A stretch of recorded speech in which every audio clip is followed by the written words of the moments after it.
गुरुवारी जर तुम्ही श्री स्वामी समर्थांचा उपवास करत असाल आणि या उपवासामध्ये जर तुमच्याकडून काही चुका होत असतील तर हा व्हिडिओ पाहून तुमच्या ह्या चुका नक्कीच टळू शकतात.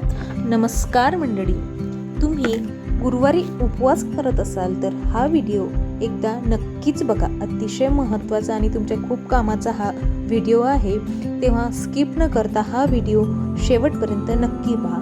श्री गुरुदेव दत्त. श्री स्वामी समर्थ. गुरुवारी उपवास केल्याने भगवान श्री विष्णूंची व सद्गुरूंची कृपा प्राप्त होते. ज्या लोकांच्या कुंडलीत गुरुग्रह जड आहे त्यांनाही हा उपवास करण्याचा सल्ला दिला जातो.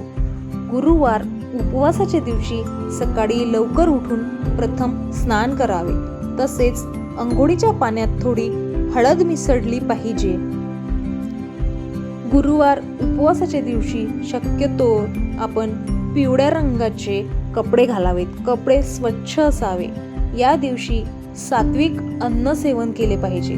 शास्त्रानुसार दूध, तूप, फळे आणि सुकामेवा हे सात्विक आहाराच्या श्रेणीत येतात.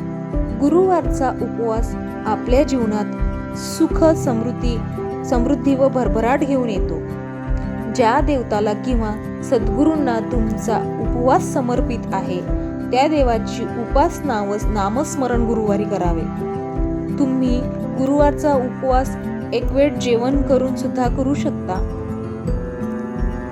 गुरुवारचा उपवास कोणत्याही महिन्यातील शुक्ल पक्षाच्या पहिल्या गुरुवारपासून सुरू करता येतो, परंतु पौष महिन्यापासून हे व्रत सुरू करू नये. ज्यांच्या लग्नाला कोणत्याही कारणामुळे उशीर होत आहे, ज्यांना गुरुवारी उपवास करण्याचे सांगितले जाते. जर तुम्ही गुरुवारी उपवास करीत असाल तर कधीही मांसाहार, मद्यपान करू नये. आंबट आणि तळलेले, मसालेदार आणि शिळे किंवा थंड पदार्थ राजसी, तामसी प्रवृत्तींना प्रोत्साहन देतात, म्हणून ते सुद्धा खाऊ नये. गुरुवारी खोटे, अभद्र, वाईट बोलू नये. चांगले कर्म करून ते सद्गुरूंना समर्पित करावे. अशाच अधिक माहितीसाठी आमचे चॅनल सबस्क्राईब करा आणि कमेंट बॉक्समध्ये श्री स्वामी समर्थ लिहायला विसरू नका. व्हिडिओ शेवटपर्यंत पाहिल्याबद्दल तुमचे खूप खूप आभार. श्री स्वामी समर्थ. श्री स्वामी समर्थ. श्री स्वामी समर्थ.